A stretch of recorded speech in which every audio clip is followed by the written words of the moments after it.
Urtez urte ikasle taldea handituz joan zen eta beste lokal bat behar zuden. Orduan, Afrikan zebilen moja batek txalet txiki bat alokairuan eskaini zien. Horrela, 1967an, Estibalitz hiribidera eraman zuten ikastola.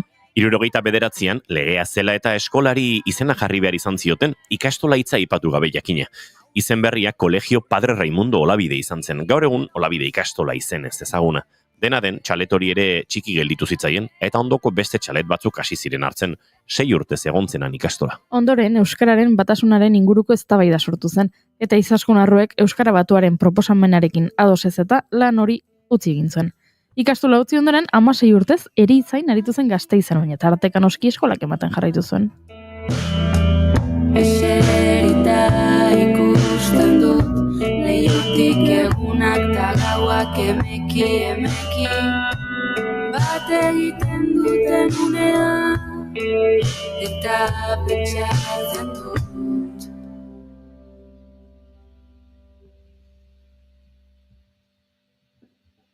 Zertarako ez dela, bizitza eta bere forme.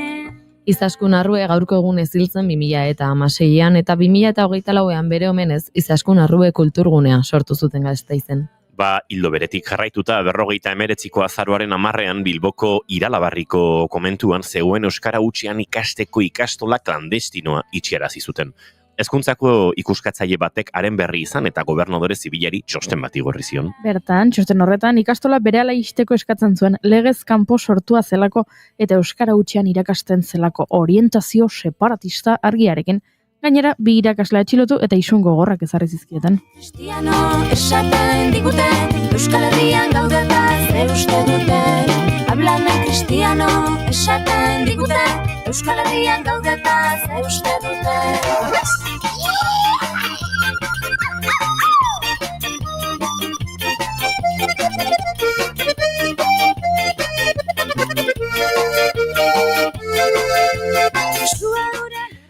Horrelako gertakariekin eta horrelako gorrotuarekin gezurra dirudi, baina gaur beste nazioarteko egun bat ere ospatu behar dugu.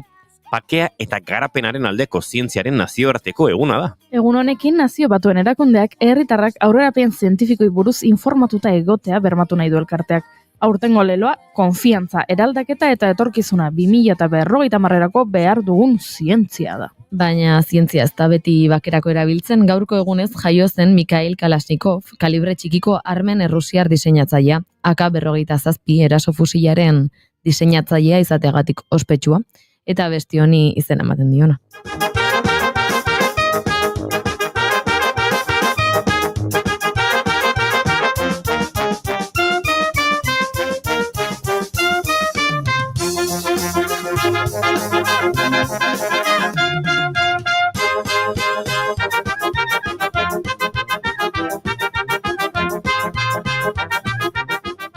Eta hildo beretik, gaurko egunez hiltzen Leona Butz lehen erreaktore nuklearra eta lehen bomba atomikoa eraikitzen lagundu zuen estatubatuar fisikaria. Bai, zientzia eta bakea ez doaz beti eskutik. Ez eskerrak militarismoaren aurkako defendatzaile asko izan ditugun historian zehar. Gaurko egunez jaio zen Elisa Leonida Zanfirescu, errumaniar ingeniari kimiko, asmatzaile, irakasle eta nazioarteko desarmearen defendatzailea. Edo Arnold Zweig, Alemaniako idazlea, antifasista eta gerraren aurkako mugimenduko aktivista. Lehen mundu gerrari buruz idatzetako 6 volumeneko lanagatik oso ezaguna da. Gubion babeslakoan, ito nahi nuke zure ondoan.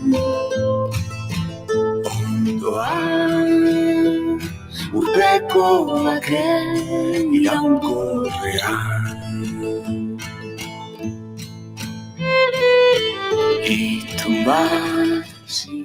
Tira baina irratsaioari hasiera ofiziala eman beharko diogu. Astelena da, agian kafeina dosi extra beharko dugu bai, baina gu prest gauden zuleok. Astigarragako Zipotza Kultura Elkarteak 40. urte horrena ospatuko du datozen egunetan egitarau mardularekin. Eta horretaz aritzeko Amaiur Altamira elkarteko kidearekin arituko gara. Eta Eliponbo izango dugu gurean Euskara Bildua jardunaldietan landu dituzten gaiak eta ateratako ondorioa kontatzeko. Astelenero bezala puri-purian tartera izango dugu telesailak eta pelikula komentatuko dizkizuegu. Eta kontu gehiago beti bezala. Entzuleok azaroak 10 ditu gaur eta astelena da. Ongi etorri guztioi, bigarren kaferan naiz irratian zarete.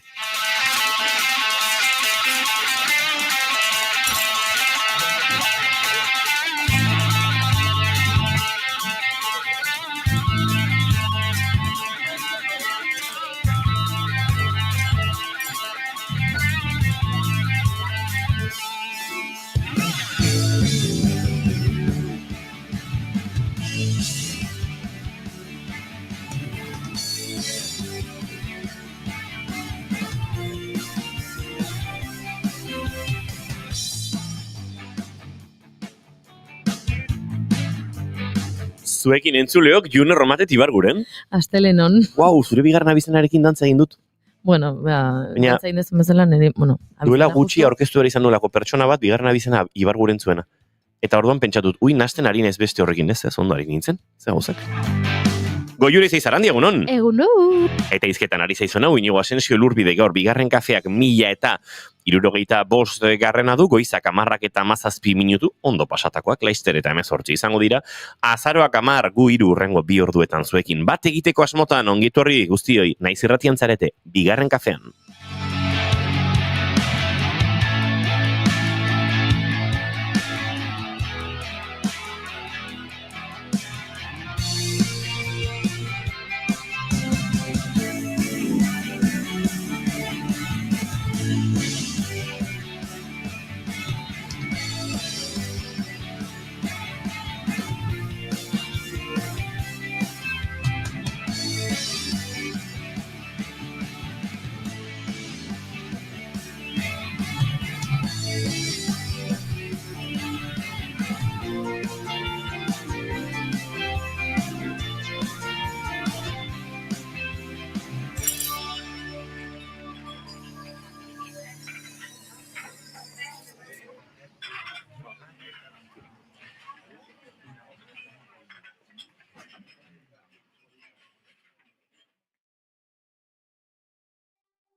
Basoan zuaitzak emorren siluetak lurrean guritzala emateko izarrak. Hementxe gure txatean egunon gaztiak, zer moduz nire bi maite dutak botako ditut diote mendik, zederra den. Uzten diazu asmatzen gorkaren anik ez dutela irakurri. Bulegorekin zer ikusirik dauka. Bai. Zederra den bulegoren kontzertua agurtzea zenbat dantza egin genuen, Ederra Bilboko koralekin egindako abestia gaur 12 Iker Gurrutxagarekin egongo da Tomas. 12 eta 4 ze 12 informazioaren txanda izango da, 12 eta 4 musikaria saioan Iker Gurrutxagarekin izango da, eta azalduko du kontzeptu berri bat. Dela geldialdi baten atarian, geldialdi hori noiz amaituko den esatea. Hori da, bai. Zantzala pixaratzo kontzertuan pasatzena. Bagoaz, baina hasi sarrerak erosten bueltarako. Hori xe. Bagoaz zenbat dijoaz, urtebetera iritsiko alda, bai, justu. Berez esan dutenagatik, urtebetez egongo dia sortzeko prozesu batean, eta 2026 kontzerturik eman gabe, 26. Da, 27 martxoan da kontzertua. Da oso kuriosoa nola Euskal Estenak birmoldatu duen ohiko hizkuntza. Zeleno zen, pake pixat hartuko dugu, konposatzeko eta disko bat egiteko. Eta orain da, hori egingo dugu, baina marketingak dio zuen boltsikoak xautu nahi ditugula, eta orduan ja hasi erosten gure sarrerak 2027an egingo dugun, eta FOMOz jantziko zaituzten kontzertu ontarako. Txat aldatu da. Bueno, aldatu da kontzeptu kapitalista. Planteamendua berdina da, ez jotzea urtebetez. Baina leheno egiten zen pakea eman. Ez jo eta pakea eman. Boltatzen denean, esan, kontzertuak datoz. Orain... Edo batzuek ez zuten esaten noiz itzuliko ziren. Orain geldik dauden bitartean, hainbat taldek nahi dute jarraitu etekin ekonomikoa lortzen. Hori da pixkat kontzeptua. Estrategia nik uste dela asteburu honetan kontzertuetan egon den jendeak eta disfrutatu duen jendeak, orain dagoela gogo horrekin, ez? Ze ondo pasadudan gaurko kontzertuan. Beraz, gaurko gogo honen gogoa bideratu urrengo kontzertu baterako erosketarako, ez? Ez da dila joan motivazio hori. Ze atzo kontzertuan egontzenak lau hile bate barru ez du motivazio igual edukiko. Bai, niretzat hor badago ala ere eszenaren monopolizazio bat. Lehen talde batek disko bat atera eta gira hori bukatzen zuenean uste zuen espazio bat beste talde batzuentzat. Pentsa, Del Valen kantutzarra hau entzuten ari gara, eskuzabalak kantua hain zuzen ere. Bueno, ostiralean kaleratu zuen bere diskoa. Belek kaleratu zuen diskotzar bat ostiralean. Eta hor espazio berri bat sortzen da. Nolabait engranaje bat dago. Talde batzuk atxeden hartzen duten bitartean beste batzuk agertzen dira lan berriekin. Eta uste dut orain hori pixkat irauli egin dugula, edo gutxi egin dugula. Haundiak, nahia, ez du eteten. Eta orduan, atxeden hartuko dut, baina jarraituko dut pixkat estenaren espazio okupazio honetan. Bai. Hori da, ez dula espaziorik uzten beste batentzat. Bai, uste dut pixkat gure estenan badagoela haunditasuna are handiago eta are konstanteago bihurtzeko intentzio bat. Marketingaren nolabait justifikaziopean dagoena. Eta FOMOarekin jokatzen duena. Bai. Era bat, ez? FOMOak gehien, da nik uste gehien jokatzen duen paperetako bat, esango nuke. Atzo Behobia Donostia lasterketa egon zen, barkatu, FOMO aipatu duzu eta aipatu behar dut. Bukaeran azkeneko kilometroetan neska bat zegoen, kartulina handi batekin, eta badakizu ze jartzen zuen. Zan, bere lagun bat animatzeko baino jartzen zuen.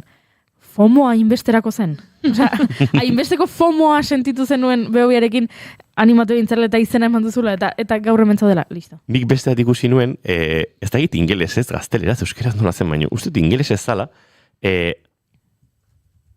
pain is for now, but Strava is forever. Eta oso guapa iruditu zaidan, oso grazioso egin zitzaidan kontzeptua bera. Ea gure txatean segiago dioten, beste maite duta zederra hotela zinea zeukan, nire logela meden oroimenez zegoen. Ederra musikaren bidez turismoa egitea. Zalantzarik gabe. Dantza honena, 34 puntu. Bueno, ona, zein dezue, Behobia ozer. Ez. June aulkiarekin jolasan eta guzti. Hori ere koreografian sartu alduzu. Naiz konturatu. Esango nuke beti mugitzen duzu. Beti mugitzen dut zerrexagoa da, gorputzen mugitzen baino. Ole June txikia, ez gorka, gaizki ari zara. June txikia beste bat da. June romatet da June handia. Egia da June txikia June romatet baino altua dela. Bai, hori egia da. Baina, gure June 2.0, June txiki edo June junior edo. June junior. Bai, da June iraola. Eta June romatet da handia, nola baita esateko. Edita Brokosek dio egunon, bai Goiuri arrazoia dio gorkak. Zertan? Aipatu dudala estrategia dela, kontzertura joan denak erostea urrengo kontzerturako. Grazia egiten dize, Gorka Santesteban dago makro kontzertuen aurka, baina erosi ditu dagoeneko 2027ko noski. Zera? FOMOa. Sarrerak esango dut, bulegoren kontzerturako sarrerak. Bez? Erosiko zituen. Bueno, oraindik ez dira salgai jarri. Zalantzari gabe. Baina, erosiko ditu, hola, korrika batean. Bueno, gure maite dutak ere kontatu beharko ditugu. June romatet. Bale, nere maite duta da, ondo azaltzen aizen, txorra da, binon ondo azaldunet. Nere kuadrillak gea, 20 bat edo ringuruan ibiliko gea. Gehiengoa gizonak. Eta gea 2 kuadrilla elkartuta. Kuadrilla batean, hasiera batean, baginen emakume batzuk, eta besteat denak gizonezkoak ziren. Eta elkartzeakoan bai konturatu naizela, segun ze pertsonarekin, uki behar dituzunean konversazio batzuk bagian ez direnak hain errexak, ezinezkoa dela. Gehiengoak gizonak. Ez dutelako onartzen gauzak egin behar direla, edo bere jantzat deserosoa denez, ez txorrada bada, ez dugu horretaz hitz egingo askotan jaso dut, eta maite dut, ostiral honetan, eukidetela konversazio bat, bereziki zaila zena, euki behar zena kuadriako pertsona batekin, orokorrean kuadriakoek erabakizutena ni nintzela pertsona egokiena persona horrekin hitz egiteko gai honetaz, nerekin irekitzen delako, eta badelako, gizon horietako bat hasiera batean beti esaten zuena, gauzaietaz ez aitz egin beharrik, konponduko dira bere erara, eta kuadriaren artean erabakizena, esan? Eta zer sentitu zenuen esan zizuetenean Junezu zara pertsona egokia konbertsazio edukitzeko? lehenengo estoa izan zen menu marron. Horregatik galdetzen. Ze gaia ez da errexia, denek bagenekin iritsiko zela momentu bat berekin hitz egin behar zena gai honetaz. Bueno, badaudelako gauza batzuk iruditzen zaigun aldatu behar zituenak. Eta lehenengoa izan zen menu marron, baina gero izan zen egia da, pixkat, ez dakit postu, baina bai izan zen, behintzat, nerekin irekitzen da, badauka zeinekin ireki. Eta maite dut, jaso zuela konversazio hori hasiera batean beldurretik, baina 2 edo 3 orduz egon ginen taberna bateko terraza batean lasai asko hitz egiten, eta irekiz dela, onartu zituela aldatu beharreko gauzak eta laguntza eskatzeko prestegoela, eta hori nire maite duta.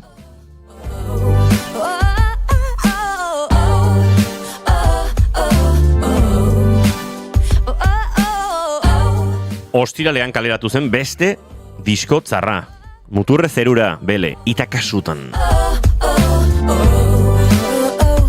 Kazetariaren galdera, gau ezerkentzen dizuloa, bitan pentsatu gabe doa, buru esatzeraino irekitzen zilborreko zuloa, berantzunak eskatzen hau, nire kezka beti dialako, baina nora egongo naiz ongi, pazuta bera mundu hau balin badoa, ustu bidetik behera. Arrakasta, azenaria makilaren puntan, arrapaladan zertako joanitak abadago zutan, ta gero kaleak utxik daudela. Beleren diskotzar hau joango gara aletzen bigarren kafean gozo itakasutan hau ari gara gozatzen, bide batez, Lider Nandori ere gonbita luzatu harko diogu gure elkarrezketa akustikoetara etortzeko, ez dakidana da, ez da diskorreza akustikoan defendatzeko.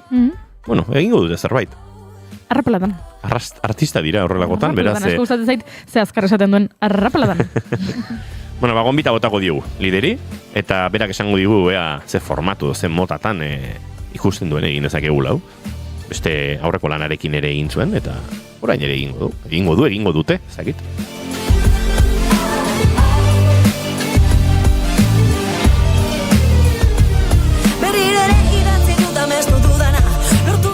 Zein da zure maite duta, Goiuri?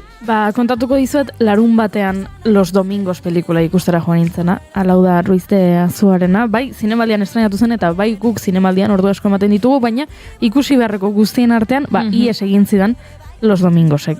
Naiz eta, jakin banekien, aurrezko maskorra irabazi zuela, eta banekien jendeak orokorrean ze iritzi zuen. Baina larun batean joan nintzen, eta ni bezalaxe jende asko, ze badakit zine areto askotan eman dutela asteburu honetan, eta jendez lepo egon direla aretoak. Munilla ere joan dela ikustera, Los Domingos, eta hitz egin duela bere YouTubeko kanalean pelikulari buruz, baina joan nintzen ikustera. Eta nire maite duta da, nola, maite dute ere izan ziteken, baina ezin dut beste zertan pentsatu. Hau da, isilik nagoen bakoitzean, edo ez banabil lanean, Los Domingos pelikulan pentsatzen ari naiz. Eta bai aitortu behar dut, maite dudala, ekintza, kulkintza,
Ainara izeneko 17 urteko neska gazte baten inguruko pelikula. Berak erabakitzen du, edo, bueno, ze liuratuta sentitzen da klausurako monja batzuekin. Eta orduan, 17 urterekin berez, unibertsitatea, gradua aukeratu behar du, erabaki, zer ikasi nahi duen, baina berari gehiago erakartzen dio moja bizitzak, eta bere bide espiritualak. Eta bertan, familian horrek sortzen du nola baiteko arrakala, ze familian, batzuk alde, besteak ez, batzuk ekidistante, gauza asko gertatzen dira, eta hori da abia puntua, naiz eta nik aitortu behar dizudan, niretzako pelikula ez doala Ainarari buruz, pelikula doala Maiteri buruz, eta Maite da Patricia López Arnaizek egiten duen pertsonaia. Hori ere esan nahi dut, ze zoragarria den Patricia López Arnaiz, ze ondo egiten duen aurrean jartzen zaion guztia, eta hori aipatu nahi dut, ez dut pelikulan gehiago sakondu nahi baizik, eta sentsazio hori ez, ekitaldi kultural batek, guztiz asturatzen zaituenean, barrenak mugitzen dizkizunean, eta uzten duenean, zure barnean zerbait, errautsak geratzen direnean, eta ezin duzunean beste zer egin. Oda, nire espazio mentala orain, momentu enten, los domingosek okupatzen du. Nik ikusteko daukat. Nik ere ikusteko daukat.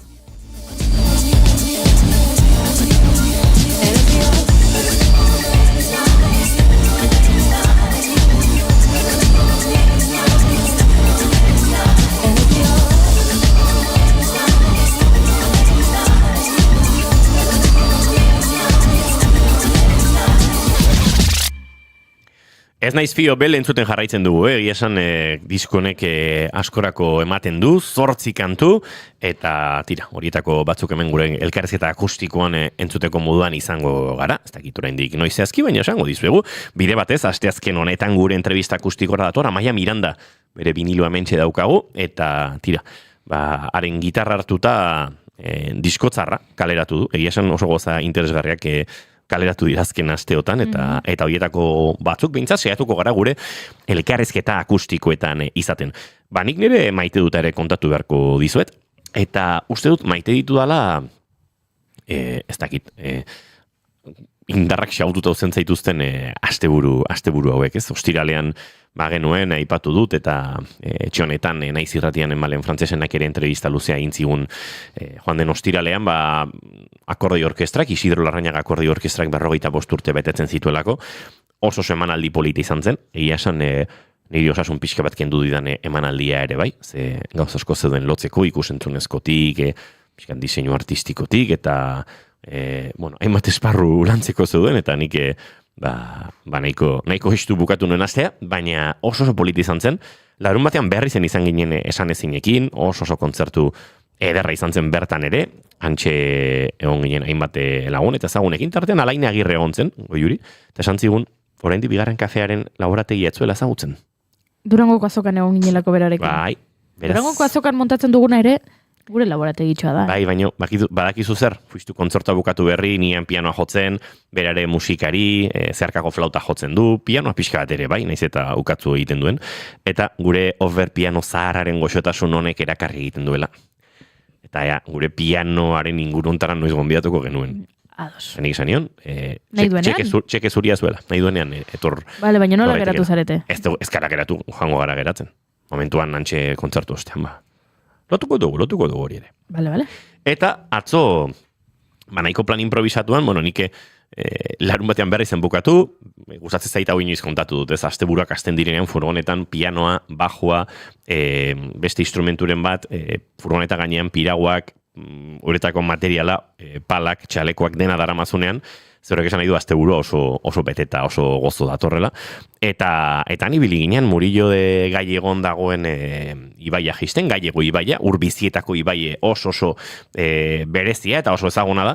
Eta hor badago tarte bat, enbutua izena duena, el embudo, pixkate delikatuagoa dena, pixkate arriskutsuagoa ere badena, eta normalean orain arte beti guk oinez bazter batetik egin duguna, baina egokitu zen eguna enbutuan nolako bataioa egiteko, eta egia esan, antxe David eta Inesekin, eta, gure irakasleekin, garbi ikusi nuen eguna zela enbutu egiteko, eta antxe murgildu ginean, segurtasun neurriak hartuta, hainbat kide basokekin harritan jarrita, eta bar, eta, erronkatxo bat izan da, orain dela pare bat urte diru, zirudien enbutua guretzate bidera ezina zela, eta, pasio hauek ematen dutena da, asko ibilita ikasten ere basoa zela, eta egia esan hori ere maite dut, nola daiteko, txek bat egin nuela, duela bizpair urte egin ezina zirudien, ibai tarte batean. Asteburu guztia horrela, eta Tolosara iristerako, Goiurit Emanolekin afaltzeko hitzordua nuela. Eta antxe ibili ginen, hamburguesa gozoa jan,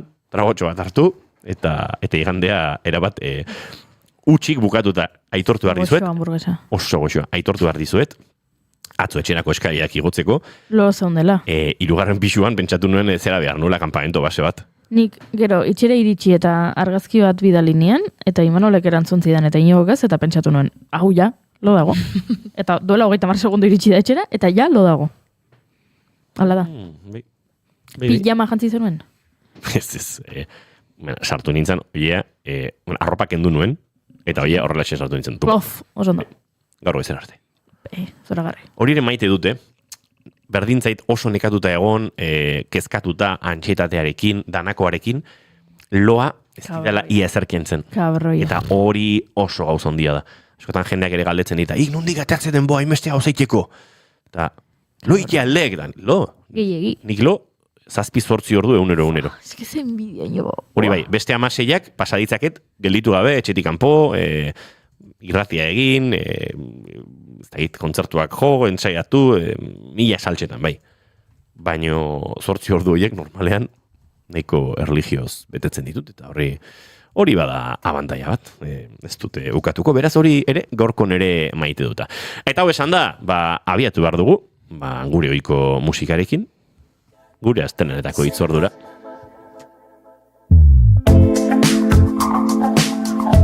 Imanol González Gurutxak egunon. Mikrofono hau iriki beharko dizut, bestela komerilatzak. Egunon. Hamburguesa hon altzegoen. Egizan bai, Eta ondorengo tragotxoare bai.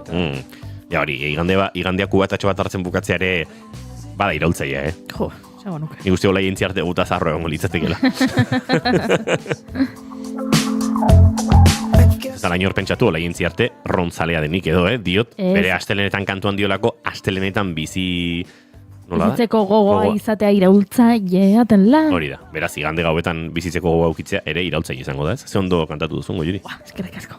Hor bildu zinenetik, zure doai musikalak gora eta gora doaz. Noski, txalo egiten ikasi nuen. Bai, 2 eta 4. Bai, abesten ere hobeto moldatzen naiz. Bai, asko ikasten ari naiz. Noiz behinka pianoarekin jolasean ere aritzen naiz. Eta ez didazuelako, ez dakit. Zer jarri, hemen. Gitarra bat. Marimba bat jarri, ez hori ere joko. Ez da reixa marimba, Bueno. Baina bai. Zuk uste bergainen kolabo bat egiteko moduan zaudela? Bai. Bai. Ni izan nahiteke bergaineko bitxigila. Hau da, hitz egiten ez duen gizon hori. Eta listo. I like it when you dance with me. Ara, nora gertu den hemen gure txatean, Goiuri. Ui? Gostinaren erregea. Gostinaren erregea. Ez que niri bat etortzen zai burura, baina nezakit. Bota, Gostinaren erregea Aitor Zorzano bada. Aitor Zorzano izan zitekeen, baina ez. Maite dugu Aitor Zorzano. Maitasunetik ari gara, Gostin maitakorretik ari gara. Ikusi dut zenetarri den txatera. Spider-Mander. Spider-Mander aspaldiko. Tipo ofiziala. Zer modu zaude? Bueno, eta zer dio? Nik maite dut Los Domingos filmeko Aitormena kantaren bertsioa. Kristona da. Oso ados nago. Eta pelikulari datorkio. Abez batza batek abestuta, onola? Bai, noski.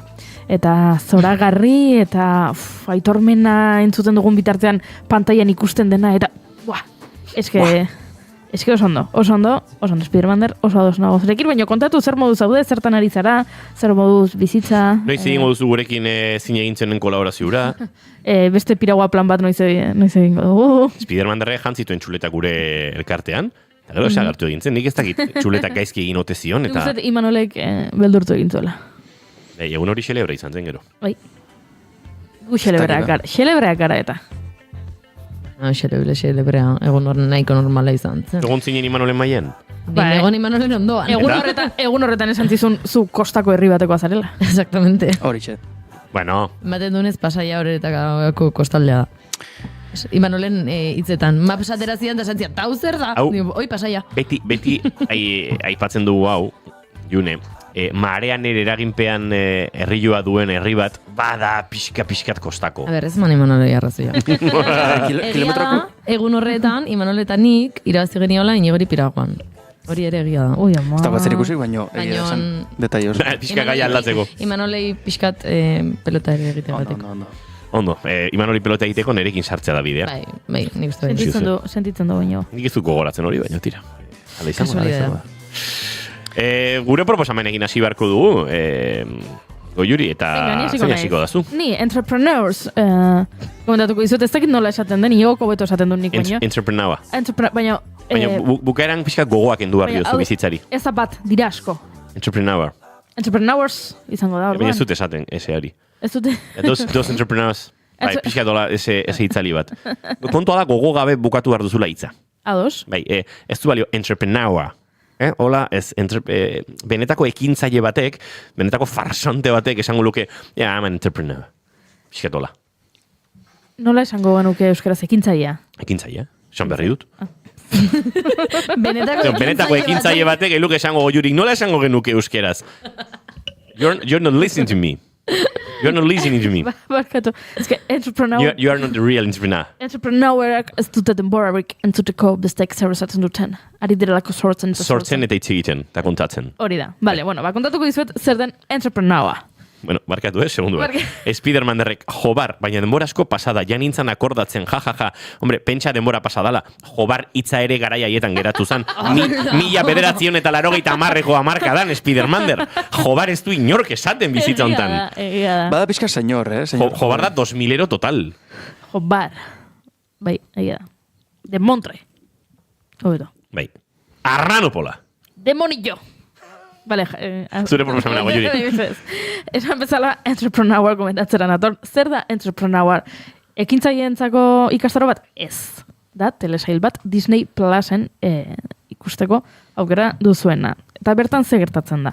Bueno, Gonzalo badela enpresari ospetsu baten semea, enpresari honek hotel batzuk dauzka, eta Gonzalo, Robert Bodegasek egiten du Gonzaloren papera, Gonzalo da pixka bat traketxa. Berak aitaren urratsak jarraitu nahi ditu, baina ez du lortzen arrakastarik, ez? Eta aita nekatu egiten da, eta semeari jartzen dio azken aukera gisa, azken negozio bat montatzen dio. Esaten dio, lokal bat uzten diola, eta zerbait egin dezan bertan. Eta orduan, Gonzalo pentsatzen du, nik zer egingo dute hemen, eta joaten da, ekintzaile baten hitzaldi batera. Ekintzaile hori Alberto Casadok gorpuzten du, eta Jakobo izena du pertsonaiak, eta geratzen da pixkat lehiuratuta Jakoborekin, ez? Jakobo da guztiz entrepreneua esaten dugunean burura etortzen zaigun pertsona, ez? Oso ondo hitz egiten duen pertsona bat, oso hitz teknikoak erabiltzen dituena, eta jendea lehiuratzeko gaitasun hori daukana. Bueno, esan bezala Gonzalo lehiuratuta geratzen da, eta orduan elkarrekin erabakitzen dute ekintzaileentzako coworking bat sortzea. Hori da izango dela beraien negozioa. Baina, negozio hori beste porrot bat izan ez dadin, bere aurreko negozioak izan diren bezala, aitak bidaltzen du Julia, alaba, anaiaren gana. Julia Auragarri du aktoreak gorpuzten du, eta orduan, Juliak ziurtatu behar du, anaia ondoari dela bere negozio honekin, eta benetan zela dirua galtzen ari, eta zerbait tajuzkoa egiten ari dela. Eta neska horrek usten du Nueva Yorken lanpostu oso on bat horre ajuteagatik, ez? Olako zerbait? Hori da, berak asko ikasi du, unibertsitatean ez dakitzen bat karrera, ez dakitzen bat master, eta, hor ere badago pixka bat keinu, matxismoari eta keinuak ere badaude ze aitak antza denez ez dauka inbesteko konfiantza alabarengan, naiz eta alaba oso langile fina den eta semea den petralutxa. Baina, bidaltzen du alaba anaiaren gana. Eta orduan, ze gertatzen da coworking horretan? Horrela umore hutsa diren egoera asko.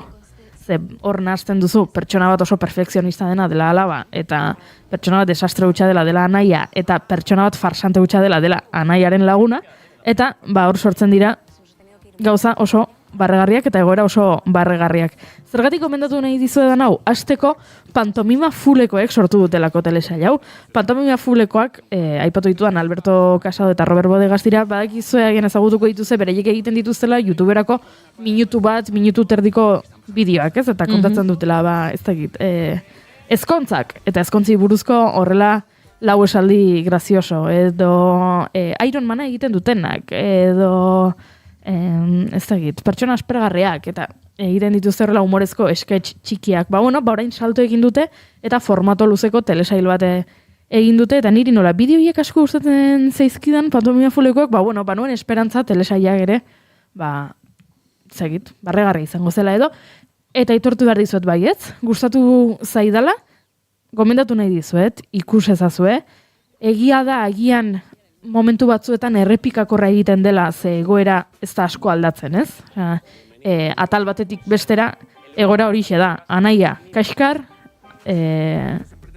arreba, ondo, fin, baina oso serio, eta hor sortzen dan talkan, talka bat, eta beste bat, eta beste bat, eta beste bat, ez? Eta orduan, izan daiteke momentu batzuetan errepikakorra, baina niri gustatu zait, uste dut oso txukun egina dagoela, gidoia ondo idatzia dagoela, kameotxo batzuk badaudela, beste humoregile batzuk eta agertzen dira, eta orduan hori ere interesgarria da ikustea, eta esaten duza, ara begira, nik honen bakarrizketa bat ikusi dut, edo, aktore hau ez dakit non ikusi nuen.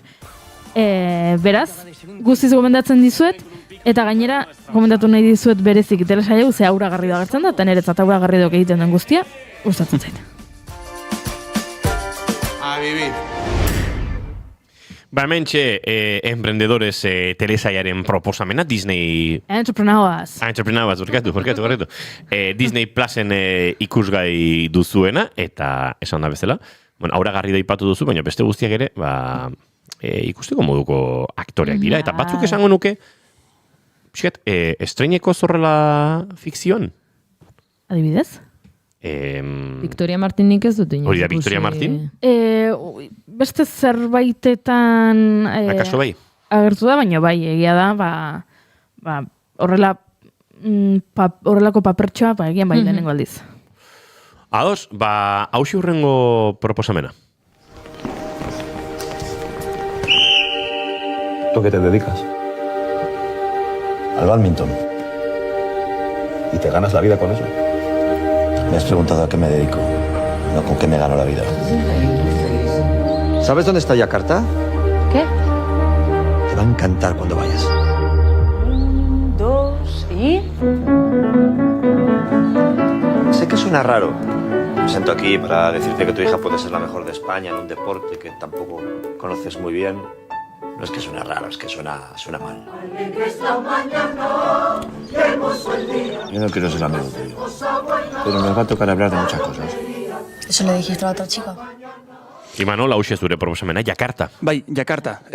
Da Movistar Plusen telesail bat, eta guengoz nik esango nuke ez dutela beste denboraldirik ingo, telesail bada, dauzka 6 kapitulo, eta egia esan telesaila beak eta denboraldiak beak nahiko konklusibo bukatzen du, ez dakit hemendik ateratuko duten spin-offen bat edo zerbait, baina bueno, guengoz behintzat da telesail motz bat.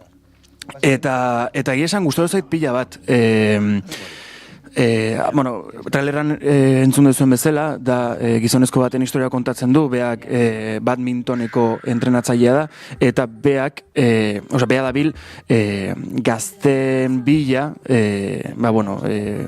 txapelketa bat irabazteko, edo bintzet Espainiko txapelketa oso garrantzitsu bat irabazteko. Hasiera baten ez dakigu zeatik, ez dakigu zein dien bere motivazioak, azken baten ikusten duguna da ikustatzaile baten lana burutzen duen pertsona bat bezala, da bilena Espainiko badminton jokalari hobenaren bila da bilen lan horiek burutzen. Pixkanaka jute beha ezagutzen, eta hor konturatzen geha baita baditula beste bueno, ezkutun dauden gauza batzuk. Eta irutzai dela telesail bat nahiko goxoa, oso ondo landuta, dauka sentsibilitate oso berezi bat pertsonaia jorratzeko garaien eta bi pertsonaien arteko harremana garatzako garaien, ze, bueno, pertsonaia honek, pertsonaia nagusi honek topatzen du 17-16 urteko neska bat, dirudina oso ona dana badmintonen eta, bueno, beraien arten harreman bat sortzen da. Badaren momentu desente, pixkat ikuslea arraro sentiarazten ditunak, ze jorratzen du gai oso potolo bat, eta telesail honen sortzailea da Diego San Jose, eta berak elkarrizketetan aipatu du gai hori promozionalki ez dela asko luzatu, ez dela kontatu, nahiko bigarren puntu baten, o nahiko bigarrengo maila baten jarri nahi izan dutelako, baino ez ziotelako nahi garrantzi guztia horri eman. Eta azken baten da, sexu, nola esaten da, jazarpen ez dakititza ondo da esan da, baina, bueno, telesailen bertan badaude tokamientos eta, nola, ez dakit nola. Ikutuak? Bueno, ikutuak egon ziren, iraganen ikutuak egon ziren kasu batzuk azaleratzen dien egoera bat. Eta pertsonaia nagusiakin sortzen da hor egoera raro bat, ze azken baten da, ez dakitzen bat urteko, Javier Kamarak zenbat eukiko ditu? 60 asko. 60 urteko gizon bat, batek pasatzen ditula, ordu asko, 16-17 urte inguruko. 58 ditu Kamarak.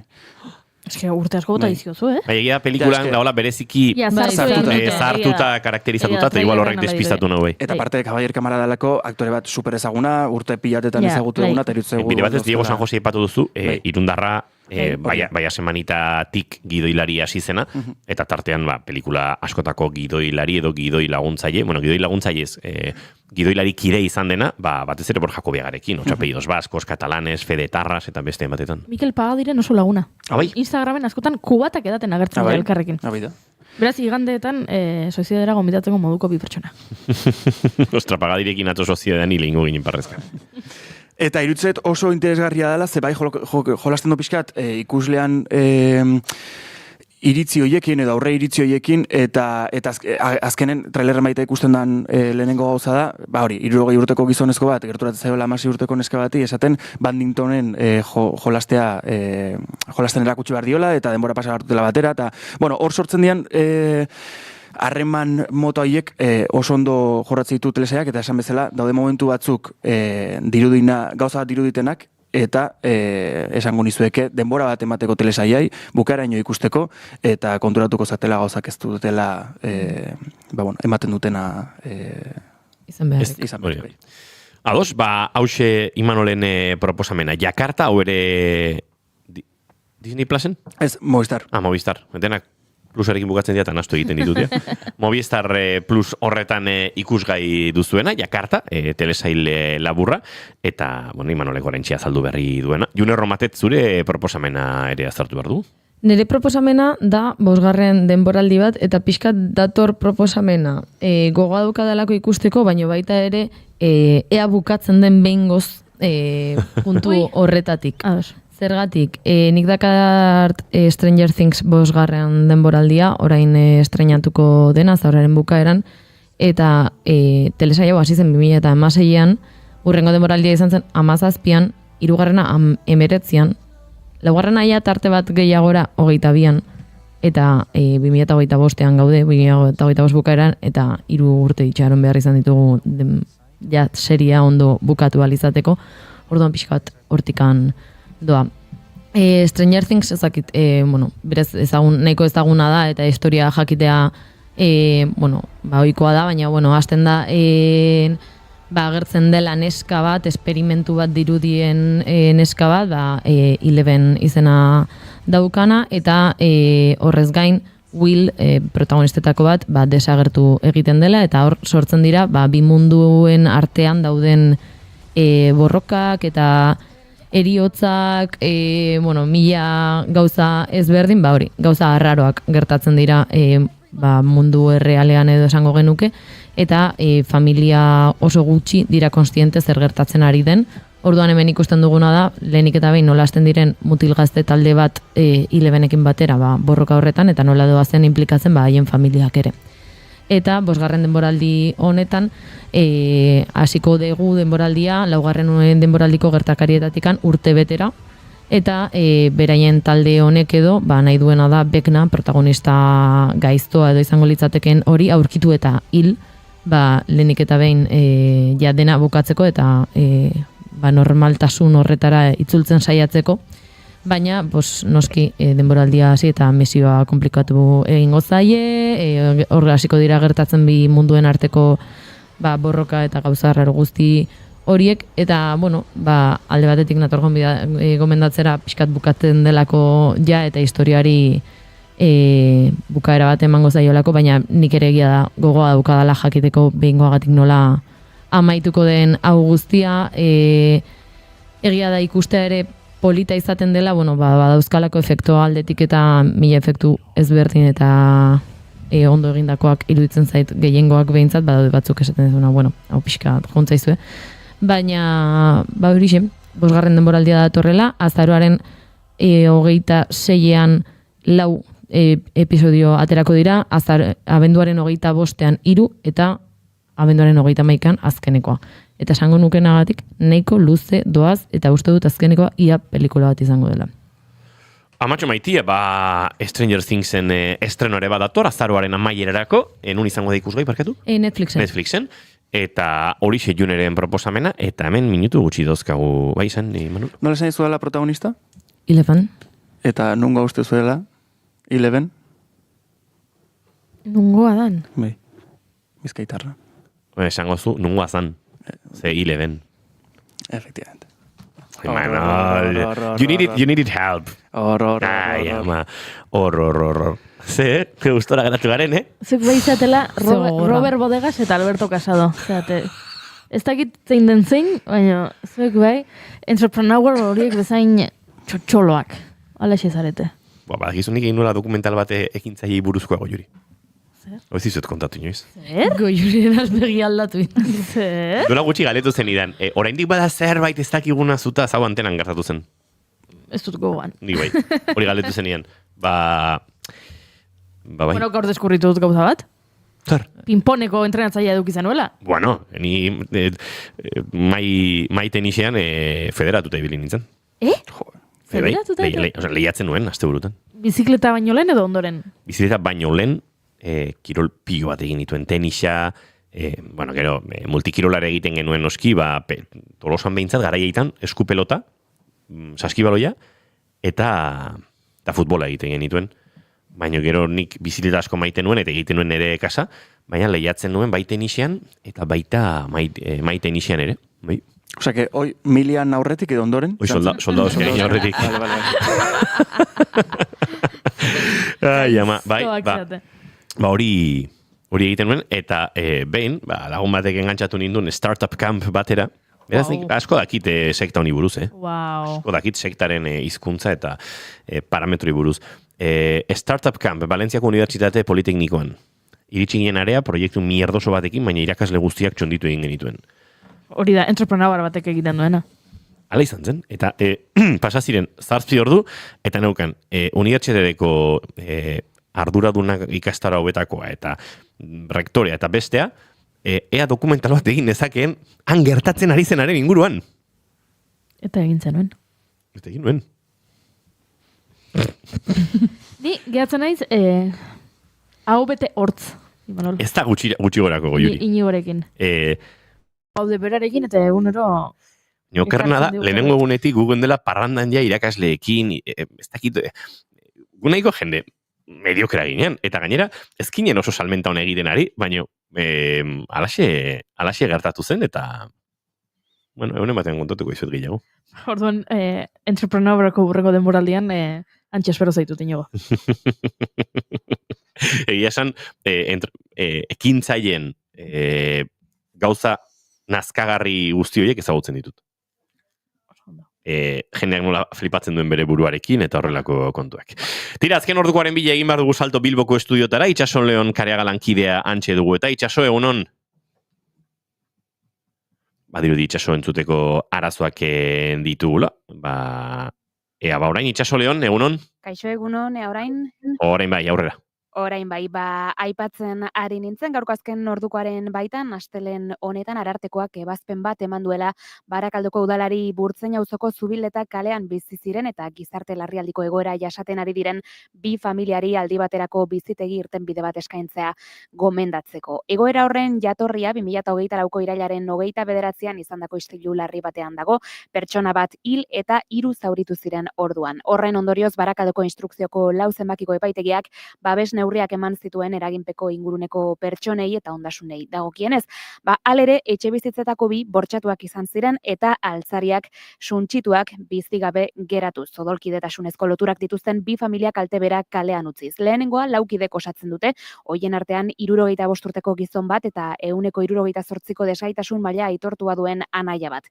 Bigarren familia 80 urteko pertsona batek eta bere alabak osatzen dute arartekoak azaldu duenez. Orain arte euren laguntza eskaerei etzaile erantzunik eman, familiek oraindik ez dute bizitoki egokirik eta haien prekarietate ekonomikoa larriagotu eginda diru sarrerak bermatzeko errentaren prestazio ekonomikoak eten egin direlako arartekoak gaineratu duenez. Aldi horretan, familiak ibilgailu partikularretan bizi izan dira eta gaur egun baratze batean daude aide batek aldi baterako lagatako txabola batean.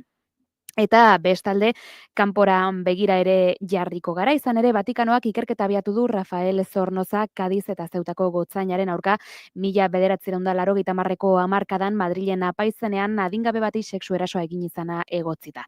Pederasteagatik gotzain bat kanonikoki ikertzen ari den lehen kasua dela aipatu behar dugu Espainiako estatuan. Informazio astelehen honetan argitaratu du El País egunkariak, bertan azaltzen denez, biktimak uda honetan kontatu zituen gertakariak fedearen doktrinaren dikasteriora bidalitako salaketa batean.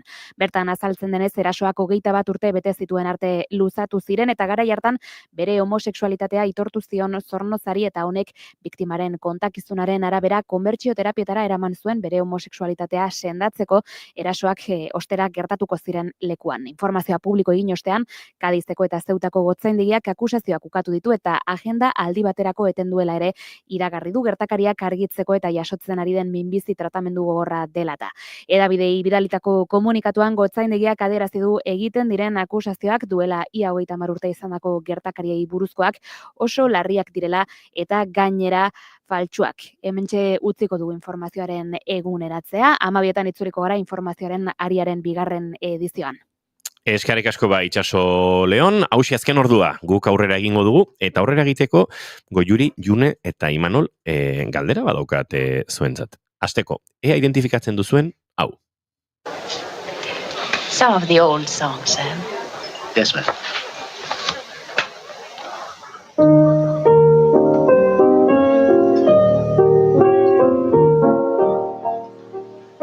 Where is Rick? Rick.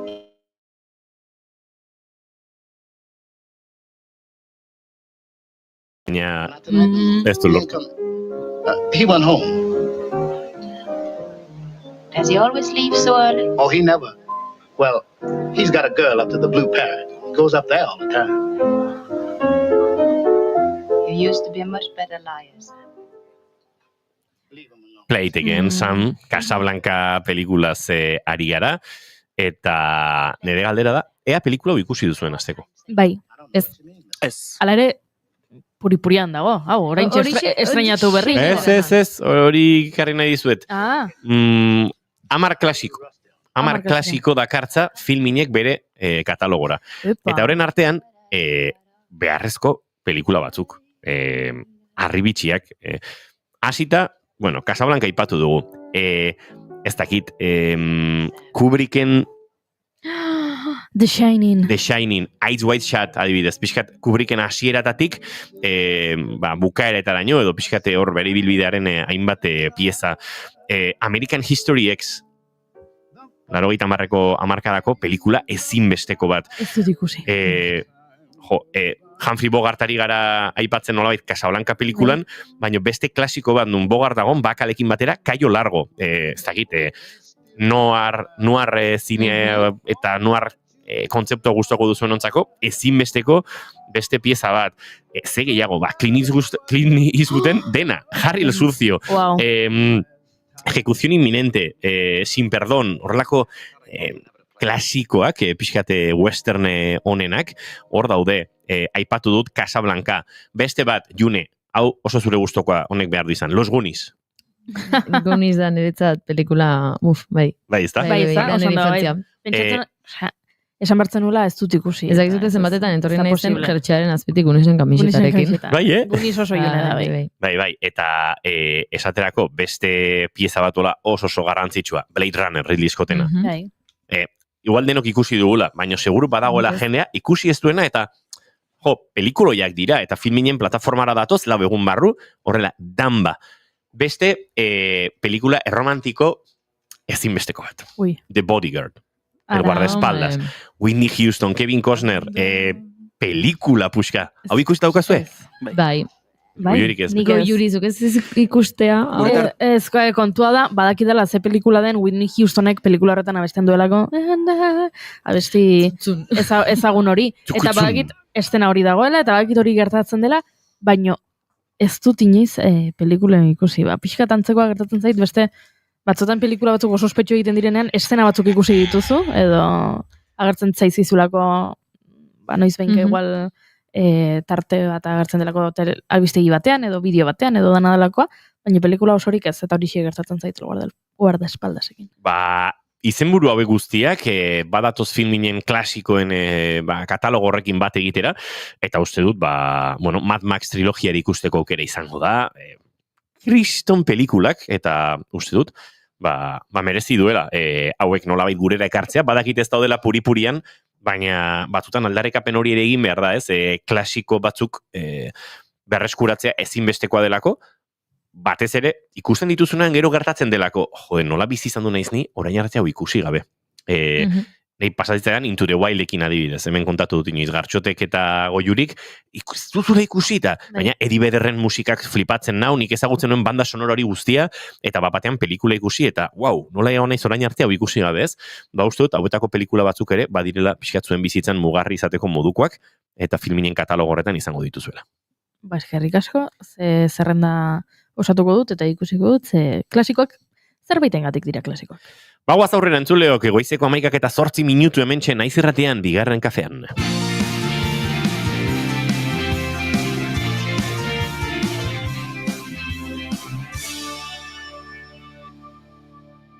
Bigarrenak ez direlako beti okerragoak. Bigarren Kafea. Naiz Irratia, zuk nahi duzunean entzuteko aukera duzu egun osoan zehar. Bai irratia piztuta eta baita online ere. Goizean goiz hasi eta gauera arte, informazioa, musika, kultura eta beste 11 gai jorratzen ditugu zurekin. Egunon Euskal Herria. Goizeko 8 eman berriak, egunon daizula. Egunon guztia. Arratsaldean. Arratsaldeko 8 dira, ongi etorri Naiz Irratira. Irratia.naiz.eus webgunean sartu eta goiko banerrean agertzen den zuzenean entzun botoia sakatzen baduzu, une horretan bertan eskaintzen ari garena bertatik bertara gozatzeko aukera izango duzu. Zer zarte, kamionetan, kamioian ere musikakin eta juten diran eta bai. Ez dakit, korri pixkat ere egin beharko du, ze gainera Goiuri azken aldien entrenatzen ibili da, eta uste dut. Demora guztin ez du balio, kamionetan sartuta. Ilusio guztiak animatzen diteu korrika egitea.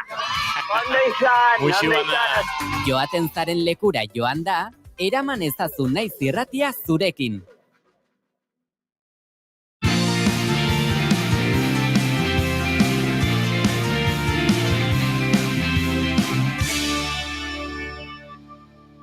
Bigarrenak ez direlako beti okerragoak. Bigarren Kafea.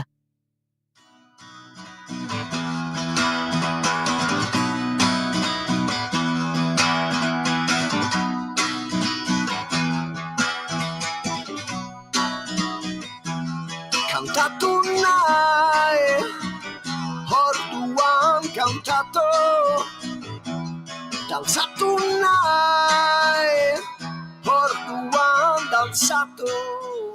Gure inguruan aldaketak ematen dira une oro eta horien artean moldatzen saiatzen gara egunez egun. Geroz eta teknologia aurreratuagoak ditugu eskuartean erabiltzen ditugun gailuetan edo azken aldian besterik gertatuko ez balitz bezala adimen artifiziala erabiltzen dugu batzuk egunero eta besteek astero.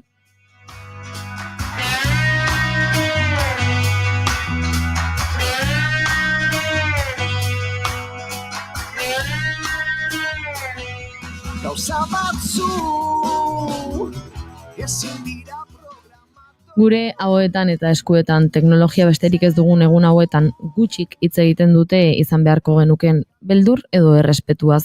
Gutxik azpimarratzen dute erabiltzen dugun teknologiarekiko izan beharreko burujabetza. Beraz, nork gobernatzen du internet?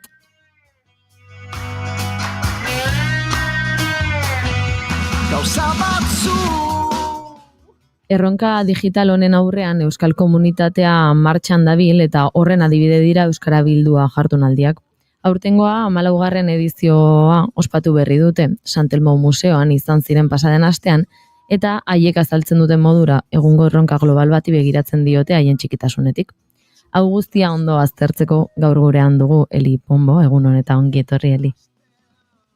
Barkatu, Eli, orain bai, egun honetan ongi etorri. Kaixo, egun hon danoi. Bueno, Eli, guk normalean elkarrezketak hasi baino lehen bi galdera egiten ditugu eta galdera horiek goiurik egingo dizkizu eta gero ja sartuko gara elkarrezketan bertan.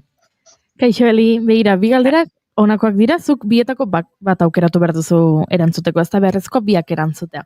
Eta lehenengo galdera da, orain etorriko balitz zinema zuzendari bat, eta esango balizu zure bizitzari buruzko pelikula bat egingo duela.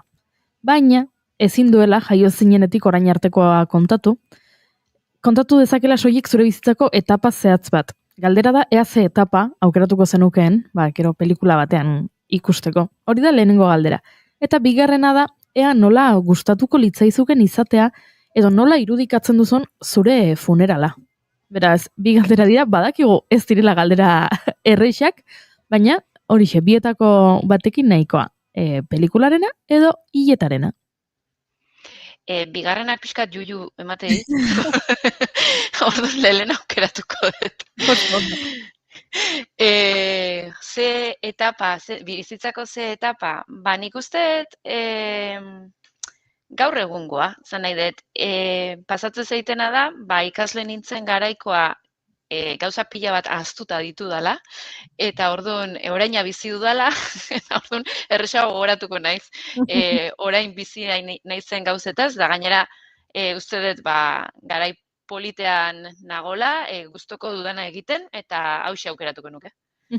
Zoragarri. Hori da oso sentsazio polita, oraingoa. Bai.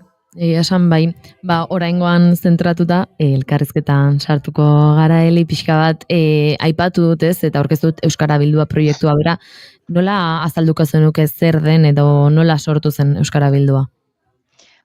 Sortu zen, pentsa, aurtengoa da 14. edizio izan da, 2012an sortu zen, eta bururatu zitzaigun, hori behartzela topagune edo elkargune bat, hizkuntza, gure kasuan euskera eta teknologiari buruz hitz egiteko, kanpoko adituak ekarriko zituen foro bat, bertako esperientziak ezagutarazteko aukera emango zuena, bertako eragileen arteko saretzea ahalbidetuko zuena, eta pixkat burutazio horiekin, forma ematen hasi ginen Euskara Bildua jardunaldiari, pentsa, 2012. urtean.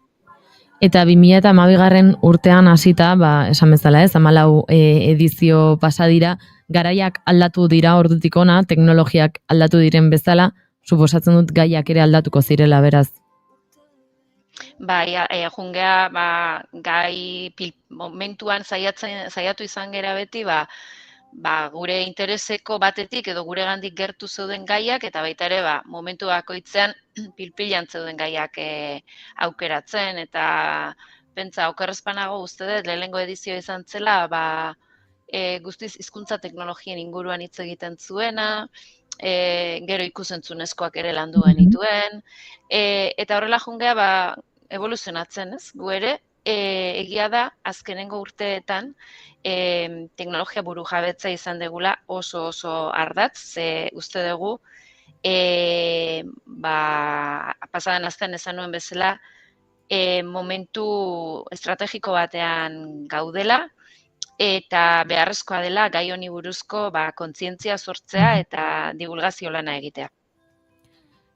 Sartuko bagina ez, eta sarrean aipatu duen bezala, sartuko bagina zu webgunean, lehenengo eta behin irakurriko genukena hori da ez, nork gobernatzen du internet eta burujabetzari, beraz, garrantzia handia ematen diozue, helburu nagusia bada ez, pixka bat hortik komunikazio eta burujabetza lotuta izatea, baina izango dira azpian ere beste hainbat helburu zeintzu dira.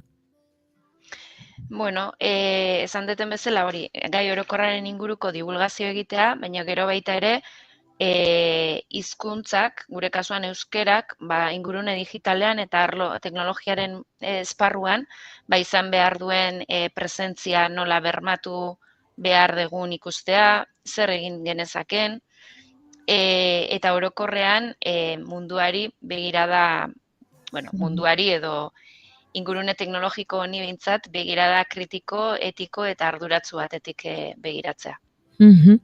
Aurtengo edizioa pasaden asteartean izan zenuten, San Telmo Museoan izan zineten, eman dizue denbora ordutik ona landutako hori barneratu eta buelta batzuk emateko? Ez gehiegi.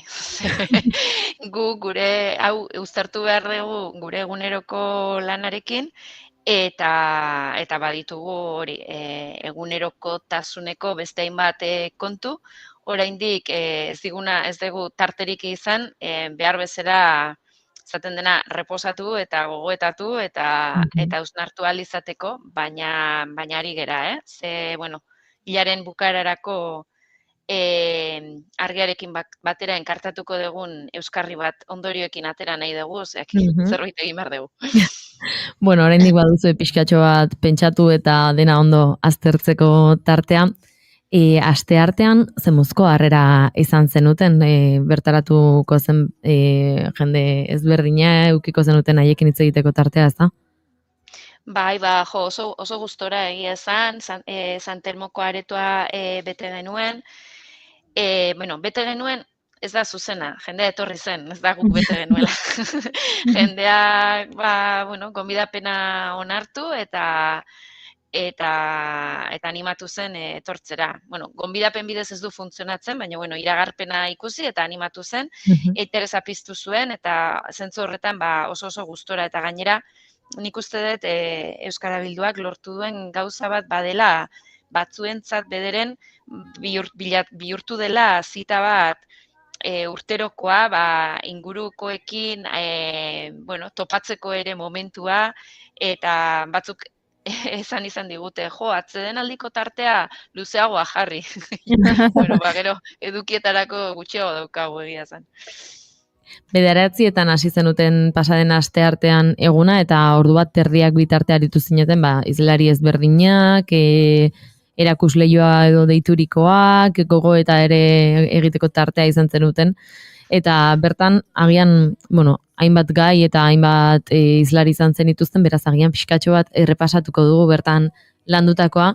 Lehenik eta behin izan zenuten, sarrera egiteaz gain, adimen artifizialaren inguruko politikak eta geopolitikak aztertu zenituzten Manuela Bataglinirekin, ondo esan badut? Bai, ondo.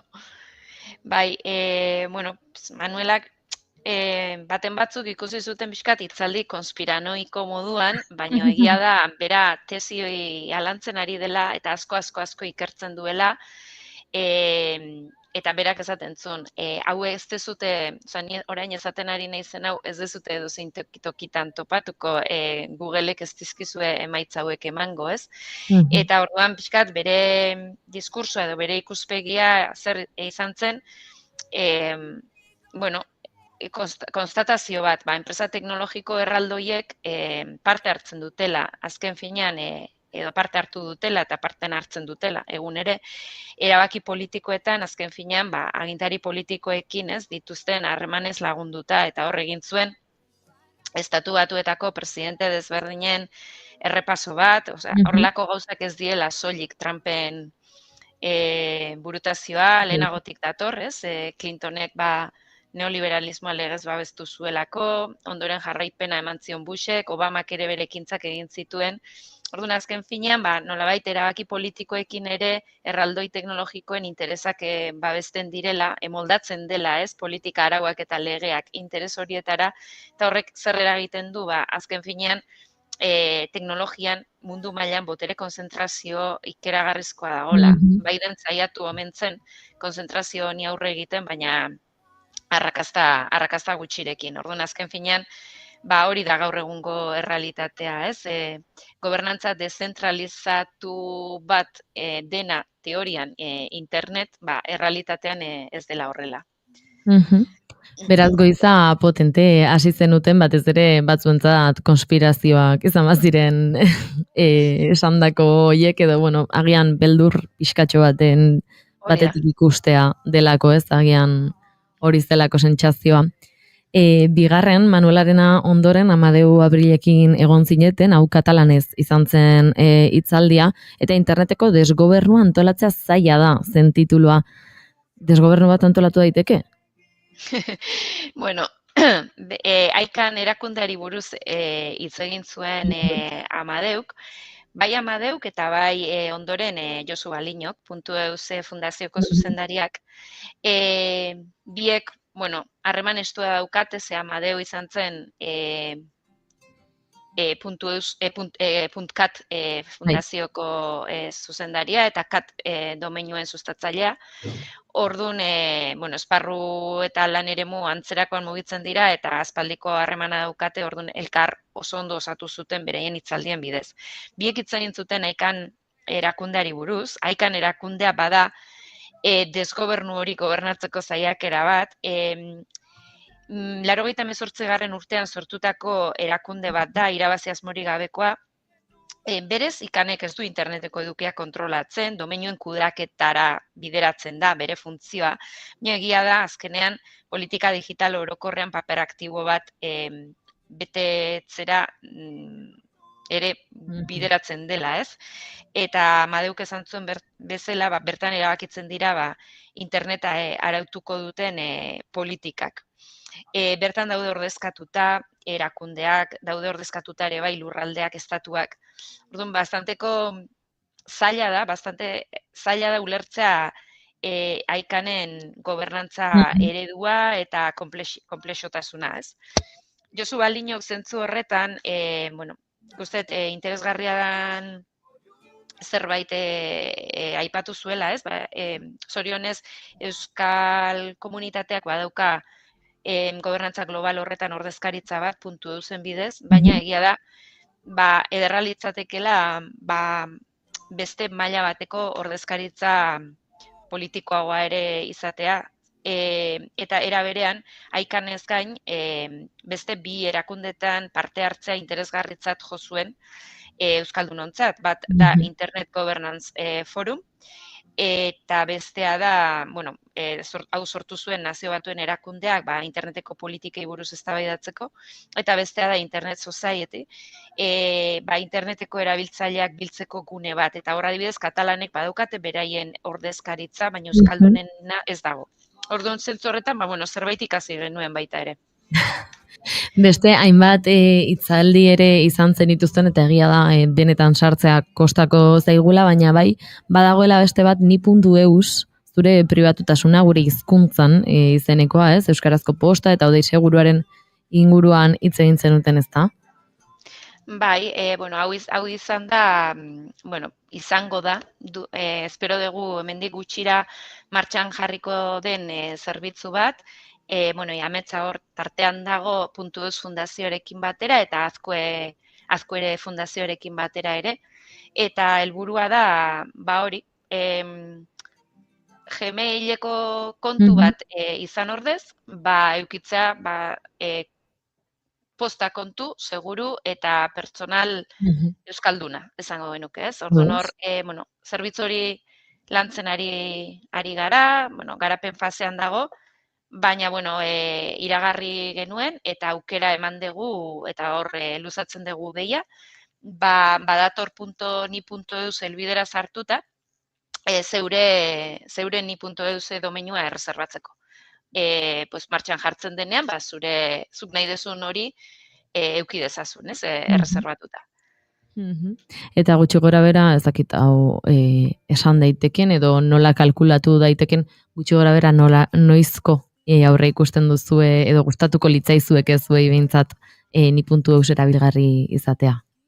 Aurre ikusten da martxorako egongo dela. Eta badakizue nola dien gauza hauek, ez? Obrak bezala, ez? Zeratzeko joera daukatela. Baina, neko genuke, eta hori dago aurreikusita martxorako martxan egotea. Ados, adi egongo gara horri beraz. Itzaldiez gain, erakusleioak ere deitu diezuen hau izan zenuten, eta 3 erakusleio izan zenituzten. Zer dira, zehazki eta zer landu zenuten? Erakusleioekin lortu nahi duguna da, pixkat urte hauetako esperientziak erakutsi dugu Euskara Bilduak biltzen duen publikoa bastante heterogeneoa dela, badaudela, igual maila diskursiboagoa eta maila intelektualagoan gaia landu nahi dutenak, beste batzuk askoz praktikoagoak, batzuk teknologiaren ezagutza gehiago daukatenak, besteak komunikazioko perfil gehiago daukatenak, zaila da ere, guztientzat ondo egokituko den egitarau bat prestatzea, baina bai jabetu gehala nolabait uztartu behar ditugula bi kontuak, ez? Bat, divulgazioa, diskursoa, zerbait planteamendu orokorrak direnak, eta bestalde gauza praktikoak, ez? Jendeak ezagutu nahi du bere inguruan besteak zer ari diren egiten, eta zorionez Euskal Komunidadea badirudi ez dugula ezer egiten, baina oso aberatsa da. Eta askotan ez dugu jakiten batak bestearen berri. Eta erakusleioa atala, aurten sortu dugun atal bat da, eman diogu formatu bat izan dira hautatutako 3 egitasmo, eta bideo labur batzuk egin ditugu jardunaldian zehar proiektatu direnak, eta saiatu nahi dugu, datozen edizioetan ere, izatea eskaparate bat, ez? Erakusleio bat, hemen teknologia burujabetzaren alorrean egiten diren egitasmo, antolatzen diren ekimen eta antzerakoak iragartzeko. Eta aurten aukeratu ditugunak izan dira bat Baionako Bernat Etxepare Lizeoko esperientzia hezkuntza mailan software librearen erabileran eta burujabetza teknologikoaren bidean egiten ari dien lanketa izpide hartuta. Gero beste izan da Zibergara elkartea, dela Debagoienan teknologia burujabetza sustatzeko sortutako elkarte txiki bat, eta zikloan aplikazioa dela hilerokoaren jarraipenerako aplikazio bat, datuen pribatutasuna zainduz eta modu burujabean planteatua. Horiek izan dira urten aukeratuak, bai.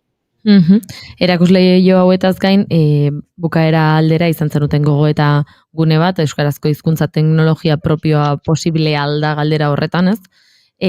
Suposatzen dut gogo eta luze joango zela eta agian nahi baino denbora gutxiago izango zenutela hontaz hitz egiteko, zein izan ziren bertan ateratako batez ere ondorioak edo eztabaidak? Bai, zuk diozun bezala normalki gertatzen dena da gogoeta eta mainguru eta horrelakoetan denbora juten dela, ez? Eta azkenen esaten zu, ze ondorio atera ditut, zer hitz egin dugun, baina motz geratzen da, baina nik hemen apuntatuta ditut ondorio nagusi batzuk. Bat da, solasaldian parte hartu zuten hitz katedrako zuzendari den Aritz Soroa, ikerlariak, eta Elisabete Garziak Eusko Jaurlaritzako eraldaketa digitaleko zuzendariak. Orduan, batetik Soroak azpimarratu zuen ikerkuntzaren garrantzia, ez? Ingelesa edo gaztelania bezain ondo egiten duen eredu bat nahi badegu, ikerkuntza ezinbestekoa dela. Galdetu genion, zertarako behar genuen, ez? Hizkuntza teknologia propio bat, gaur egun ja ChatGPT eta antzerako euskeraz ere baldin badakite, eta hor interesgarria izan zen Soroaren pixkat ekarpena, azken finean berak esaten zuelako, eredu handientza lehentasuna ez da euskera, beraz kalidadean ere ez diote gehiegi erreparatzen, eta bestalde, hizkuntzaz haratago junda, euskal kultura ere ez dutela ondo ezagutzen eda. Ez da holako hemendik eraikia, ez? Eta adibidez esaten zuen, trivial formatuko galderak egiten badizkiogu, emaitzak nahiko kaskarrak ematen dituztela. eta eredu bat entrenatzerako munduaren ikuspuntu espezifiko edo zehatz bat eta printzipio etiko batzuk erakusten zaizkiola adimen artifizialari, eta hori bertatik egin behar dugun zerbait dela, ez? Orduan hori interesgarria iruditu zitzaian, eta gero Elisabetek bizkat administrazio edo administrazioaren edo lurralde estrategiaren ikuspegitik esaten zuen oso azkar doala, ez, guzti hau, eta ez daukagula nahikoa baliabide, ezin degula zerotik abiatu, orduan ezin degula lan egin uharteetan eta pixka bat elkartu behar gehala, ez, lurralde bezala. Eta nik pixkat ondorio nagusi moduan horiek apuntatu nituen. Eli, mila esker, ondorio hauekin itxiko dugu tartetxo hau, eskerrik asko guztia kontatzeagatik, teknologiaren mundua askorentzat behintzat zaila izaten delako eta garbi egin eta azaldu duzulako, eta batez ere adi izango gara ni.eus ea argitaratzen den momentu horretara. Mila esker, Eli. Bale, abixatuko izu egualare, eskerrik asko zuei. Agur. Besterik Gorka Orbizuk besterik ez kantatzen du, baina guk oraindik asko daukagu zuentzat entzuleok hurrengo minutuetan, eguerdiko 12 bitarte bigarren kafe hartzen jarraituko dugulako hori bai. Kantua gozatzen utziko zaituzte hurrengo 2 minututxo betan.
Bigarrenak ez direlako beti okerragoak, bigarren kafea. Entzuleo goizeko 11:25 minutu, besterik ez kantu horrekin gozatzen aritu gara azken minutuetan, baina aurrera egiteko aitzakiak eta gogoak ere baditugu zuekin, eta badugu norekin aritu, eta zeren buruan aritu hurrengo minutuetan ere, beraz geratu zaitezte hementxe gurekin, eta entzun adi.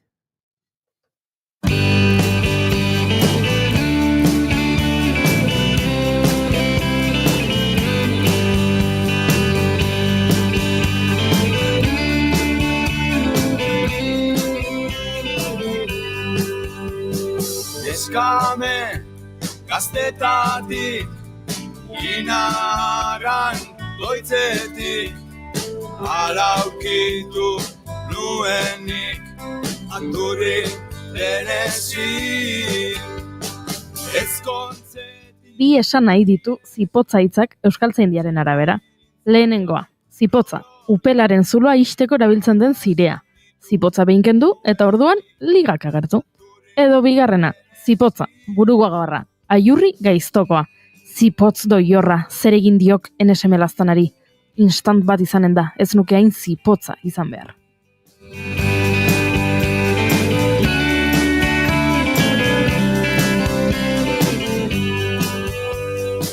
Etxetik partiturik. Ez dakit bietako zeinengatik jarri ote zioten izena Astigarragako kulturelkarteari, baina buru gogor xamarrak badirela esatera ausartuko nintzake. Bestela, nekez iristen da horrelako elkarte bat 40 urte egitera. Aurten, hauxe egin dutena. Urte hasteko, Astigarragako mugarrietara, mendi irtera eta babarrun jana. Negu betean, erronkarira irteera, larra belauako eskipistetara, eskiatzara joateko. Inauterietan, kaldereroen konpartxarekin herriko kaleak alaitzan, martxoan bihanditzara, mendi irteera, apirilean irumugarrietara, udara iritsi eta asteburu pasa bisaurinen gaiurrera, eta orain, 40 urte potolo horiek ospatzeko egitarau potoloa.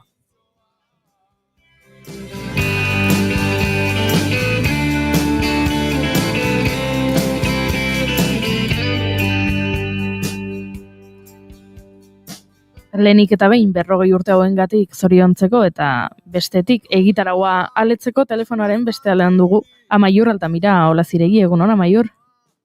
Kaixo, egunon, eskerrik asko. Zer modu zaude? Gogotsu, egia esan, aste hau ekintzaz beteta dator eta atzo ja elkartu ginen azkeni ukituak egiteko eta gogotsu. Bueno, nik aipatu dut, 40 urte egiten dituela elkarteak, eta, bueno, urtean zehar ere egin dituzuela hainbate ekintza, baina orain prestatu duzue zerbait potologoa, eta jakin nahi nuke, ea noiz hasi zineten hau prestatzen. Ea urte hurrena prestatzeko, denbora daramazuen lanean, edo nolakoa izan den prozesua. Bai, urte aurrenaren prestaketarekin, ziginen ikuste du gutxi gora bera, udara baino lehen, eguna adosten, ideia zaparra da egiten, kamisetak ere atera genituen herria pixka bat motibatzen hasteko, eta, azken momentuko gauzak direla eta atzo itxi genuen guztiz egitaraua. Gauza ugari daude antolatuta eta publikoa ere ugaria izango duzu, ez denetarik dago, batetik baduzu ez dakit sagardo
This ain't Texas.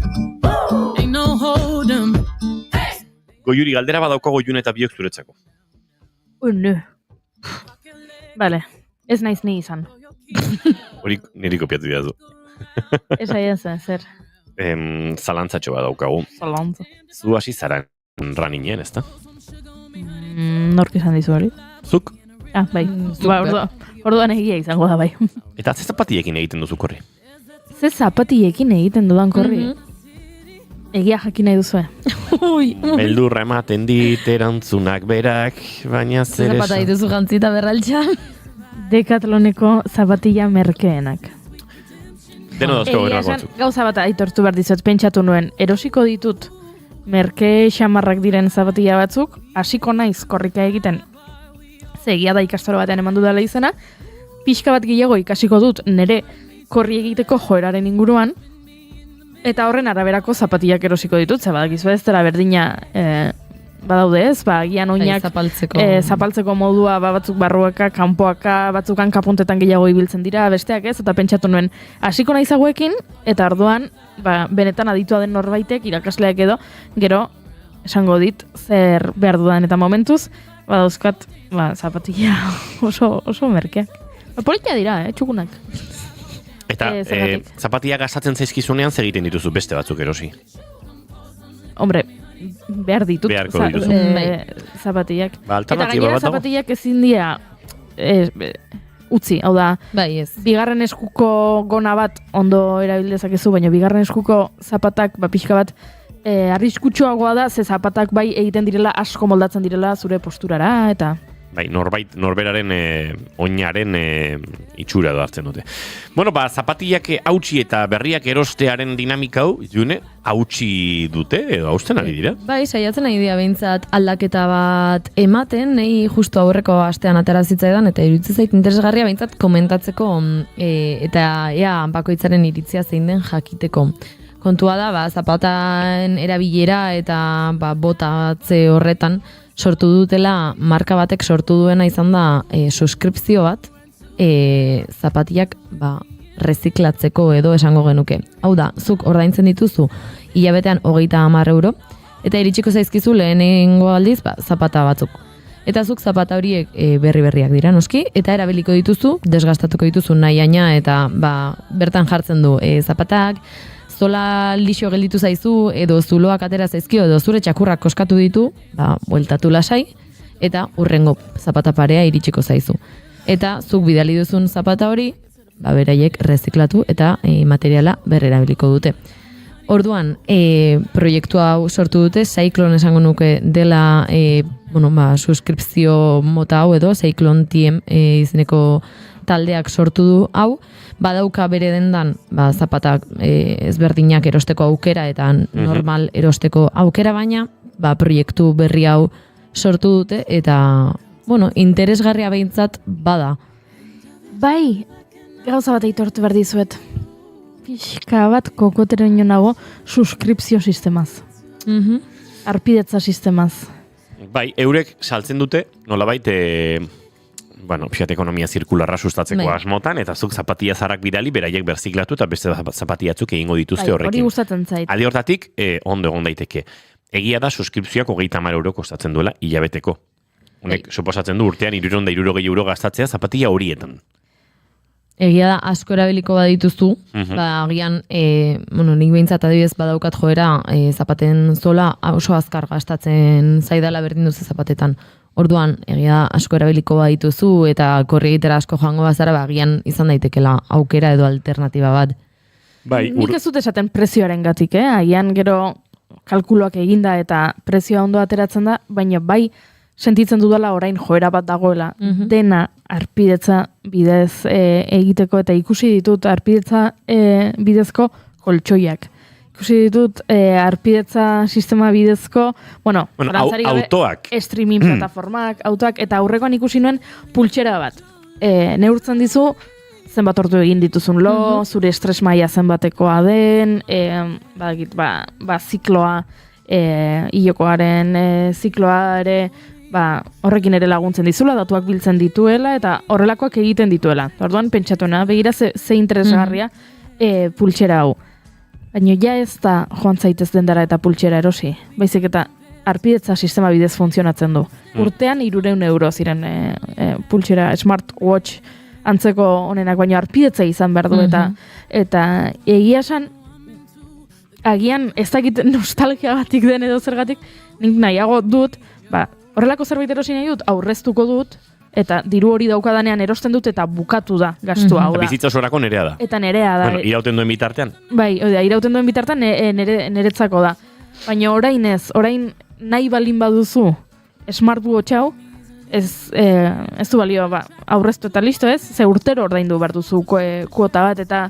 Eta kuota hori aldatzeko eskumena enpresaren menpe dago, enpresaren eskutan dago. Ez dakit ez letra txikia nolakoa den, baino bai egia da aldatzen ari dela, eta gastuak, lehen gastu finko batzuk zenituela, eta orain pixka bat desberdina dela, eta streaming plataformekin hasi zen, lehen erosi egiten zenuen pelikula bat, eta pelikula hori zuretzatzen betirako, izan VHS, DVD, Blu-ray, edo ez dakiz formatutan, orain arpidetza sistema bidez ditugu plataformak, esaten dizut, orain zapatillak ere arpidetza sistema bidez, kremak baita azalarentzako, batzuetan ere horrela funtzionatzen du, eta Laizter, oin gorkak jarri duela hemen txatean marketinga, Laizter kontzertuetako sarrerak ere azpidetza bidez. Arpidetuko zara bulegora edo zetakera edo... Wow. Bueno, ez da arpidetza, baina zetaken lehenengo mitoaroa ikusi zutenek preferentzia zuten bigarrenekoa erosteko. Bueno, hori desberdina da. Baina badago zerbait hor. Badago zulotzearen zerbait. Hemen atzean. Jende asko gelditu zen bigarrenerako sarrera lortzeko ia aukerik gabe. Nola izango zen arpidetza sistema bat kontzertu... Bueno, plataforma bat ordaintzea eta horrek aukera ematea lehenago erosteko sarrerak. Hori da, bai. Horrelako zerbait izan liteke. Eta hori gertatzeko nik uste ez dela hainbeste falta. Bai, eta arrun sentitzen dut pixkat ezin egona arpidetza sistema honekin, agian egia da sentitzen dudala gehiago ordaintzen ari naizela, horrela gastua handiagoa dela, behin erosietekito egin da baino, egia da gian nazkatu nizela baita, beste urte alokairuan egon eta gero hori ere arpidetza bada, izo. Ni arpidetu egiten naiz nire etxera, eta hilabetero ordaindu behar dut, eta gian pixka nazkatuta nago, baino. Ez dakit, ezin egona sortzen dit, arpidetzaren kontu honek? Bai, egia da, zapatien kasuan badela pixkat, bueno, ez da oskortasun hori edo desgaste hori nahiko konsumo axolagabean egiten dugula eta horri buelta temateko modua. Izan zitekeen hau beste modu batera ere. Zuk zapatilla zarrak itzultzen dituzun momentuan, berriekin 50 euroko deskontua egiten dizu, eta sustatuko genuke berdin zapatilla horiek berziklatzea eta nolabait ekonomia zirkularrago bat egitea, ez? Baina ez dakit, uste dut hori askotan gure eskure badagoela, ez? Ni lengon zapateroren gana joan nintzen eta zapatilla batzuk nituen txukun, baina zolak erabagastatuta, eta 28 eurotan, berri zulizizkidan, eta, bueno, hor, badaudela beste modu batzuk nolabait, gauzak hain erresez konsumitzeko edo hain beste ez sortzeko, ez? Eta hau bera arropekin, bigarren eskuko arropak aipatu ditugu, eta baina egia da, hor badagoela inskripzio edo suskripzio kultura honetan zerbait pixkate alerta jar gaitzakeena. Hala ere, badakizue, arpidetza sistema hau, berez nik esan dudala, orain modan dagoela edo oraingo kontu bat dela, Carlos lehenengoa Inglaterrakoak jarri zuela martxan. 17. mendean. Bai. Nik Lola Floresek esan martzen ula uste nuen. 17. mendean, Carlosek beak proposatu zuen, gaur egun pixka bat aseguruak bezala ezagutzen ditugun sistema hauek, eta berak basuten aurkako plan bat proposatu zuen, gaur egungo aseguruen antza zuena, eta bakizu ze gertatu zen, porrote egin zuela ze jendeak etzun ulertu. Vale. Egia da orain ohituta gaudela horrelako eta hilabetero zerbait ordaindu eta gero ez dakiz zer eta garai hartan ez zeuden ohituta eta ez zuen arrakasta gehiagirik eduki 17. mendean. Gero bai iritsi zela 1800 buelta horretan hasi ziala arpidetza, beste mota bateko arpidetzak ziala esnearena. Azu arpidetuta zaude eta esnea iristen zaizu, ez dakit, astelenero etxera. Barazki xestoekin ere egiten dugu gaur egun. Eta herri txikietan ogia bera ekartzen zut etxera. Hori da, gero ja 1885 bueltan lehenengo telefono zerbitzu hauek ere sortu ziren. Eta orduan, handik 1920 garren, hogeiko hamarkadan liburu klubak sortu ziren, arpidetza bidezko liburu klubak baita, hilabetean liburu bat bidaltzen zizuten etxera, eta zuk hilabetero ordaintzen zenuen, eta sekulako arrakasta edukizuten garai hartan. Hala, ez dela kontu berria, honekin, baino egia dela, sentsazioa badela orain dena da arpidetza bidez edo lehen, aplikazio bat deskargatzen zenuen, eta batzuk ziren gratis, eta beste batzuk ordaindu egin behar zenuen, momentu horretan, erosi aplikazio eta kitxo. Orain hori kontzeptu hori existitzen, behin ordaintzekoa, aplikazioak ere hilabetero kobratzen dizkizute. Bai, eta horrek sortzen du erabateko babes ezatze arpidetza horien prezioak etengabe aldatu ditzakete. Gertatzen da batez ere programa profesionalekin, zerbat jendek ez du editatzen Adobe Premierekin gaur egun bideoa esaterako, gogoa ematen dien egiten dutelako prezioekin, edo bestein bate horrelako zerbitzu digitalekin, Eta, uste dut hor, badago da koska bat, eta nik oso sano ikusten dut, barazki xestoa etxera bidaltzea, edota esnea etxera jasotzea, edo ogia herri txikietan, edo horrelako bestein bat kooperatiba txikirekin egiten diren horrelako suskripzioak, aldiz, zalantza gehiago sortzen dizkidate makrokorporazioek eta enpresa hondiek horrelakoak proposatzen dituztenean. Egira, honen atzean, zapatilla marka honek hon izena du, geres panaiz ez da? Bai. Badagoela, hasieratik pixkat, ekologismoaren aztarna hori. Gero, gauzak ze puntutaraino, ez dakite, greenwashingen eror daitezken edo, ez dakit oraintxe zehazki. Olivier Bernardek sortutako zapatilla proiektu bada, bera Duatroian aritu zen, kirolari suitzarra da, eta berak mangerekin, jardina horrezatzeko mangerekin, zapatillen solak egin zitzakela patentatu eta Nike eskaini zion, eta Nikek ezezkoa esan zion. Gero Roger Federer tenislariak hori nola baite besotan hartu zuen, eta proiektua sustatzen joan ziren, eta gaur egun, pixkat, luxuzko zapatillak ere badira, edo pixkat oso fashion munduaren gutizi bihurtu diren zapatillak, eta iaia kolekzionista zapatillak ere, bai? Argazkiak ikusten ari nintzen, ez nuen ezagutzen izenez marka, baina argazkiak ikusita esan behar dizuet, atzo asko ikusi nituela, Behobia Donostia azterketan, pila bat ikusi nituen, egia da gainera Donostiraino trenez joan nintzela, eta eseritan nengoen, eta klaro, trena lepo, zegoen da, orduan, korrikalari asko zutik zeuden. Eta orduan negoen pixka bat bere hanken pare, ez? Eta orduan ikusten dituen zapatillak eta aritu nintzen behiratzen zenbat eta zenbat modelo desberdin zeuden, ez? Korrikalari bakuitzak dauka marka eta modelo desberdin bat, eta horrelakoak desente ikusi dituen egia esan. Entzuleok bazuek ikusi korri egin edo ez zapatiekin egiten duzuen edo danakoa, baino guk agurtzeko ordua badugu dagoeneko Del Vallen disko berritik Duda Muda Karruseli Eldiezina disko zarrontatik, lo ezin kantua eta honekin egingo dugu eguerdiko 12etarako bide laburrau. Junior Romatitibar guren datorren aster arte. Astelenen arte. Goiuri ez eizarandia bihar arte. Eta zuek entzuleok plazer baduzue, biharre hementxe izango gara gu goizeko 10:05 informazioaren txanda orain eta ondoren, gaur saio hasieran ere aipatu dugun bezala, Iker Gurrutxagarekin musikaria eta bertan, bulego taldeko Tomas Lizarazu izango du bidelagun besteak beste. Zaindu asko, besarkada handi bat denoi, eta bihar arte.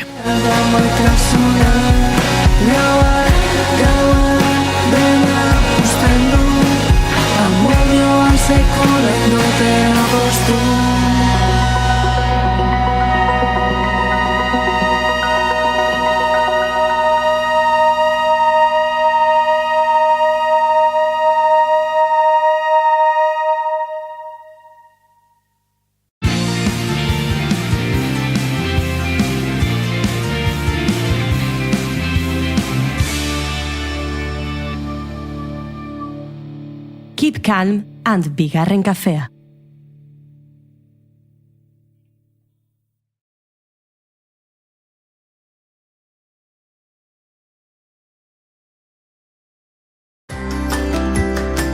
Aizu, baltzenekien oraindik ere hipoteka gastuak erreklamatu daitezkeela.